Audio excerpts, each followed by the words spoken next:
The president's energy secretary will meet with oil executives to try and come up with solutions to ease pain at the pump. Right now, the national average for a gallon of regular is actually down a couple of cents, of $4.95. And what number you're seeing right there on your screen, that 97%, that's the percentage of voters who are very concerned about inflation, according to our latest NewsNation Decision Desk HQ poll. Let's go to Joe Khalil. He is live at the White House with a closer look at those exclusive poll results. Joe?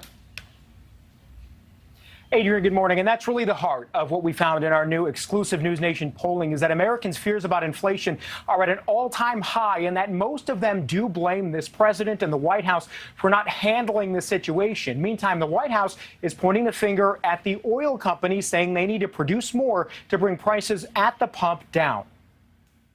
An exclusive NewsNation Decision Desk headquarters poll out this morning reveals almost every American, a staggering 97%, is somewhat or very concerned about soaring prices, with 72% of voters ranking inflation as the top national concern. 42% of voters place the blame on President Biden, rather than Republicans or Democrats in Congress or financial institutions. And more than half of voters say they're worse off financially than they were last year. 58% disapprove of the president's handling of his job, and almost 60% of voters think gas prices, already nearing a national average of $5 a gallon, are going to keep ticking up over the next 6 months, even as President Biden is calling on Congress to pass a federal gas tax holiday for the summer driving season. By suspending the 18-cent gas tax, federal gas tax, for the next 90 days, we can bring down the price of gas and give families just a little bit of relief.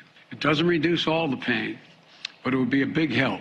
The president's proposing a series of actions he says could cut the cost of gas by $1 per gallon. But Democrats are concerned about blowing a $10 billion hole in the Highway Trust Fund, which is funded by the 18-cent federal gas tax. Even House Speaker Nancy Pelosi declined to all-out endorse a gas tax holiday, saying, "We will see where the consensus lies." Senate Minority Leader Mitch McConnell called it an ineffective stunt.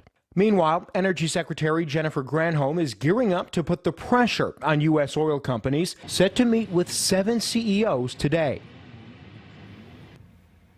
And Adrienne, the Energy Secretary Jennifer Granholm says her meeting will focus on why, when the price of a barrel of oil goes down, the price at the pump doesn't reflect that same drop. One more interesting note from our poll: 86% of people who responded said they want their employers to allow them to work from home just so they don't have to drive into work and they can save money on that gas. And Adrienne, at this point, we know any bit helps.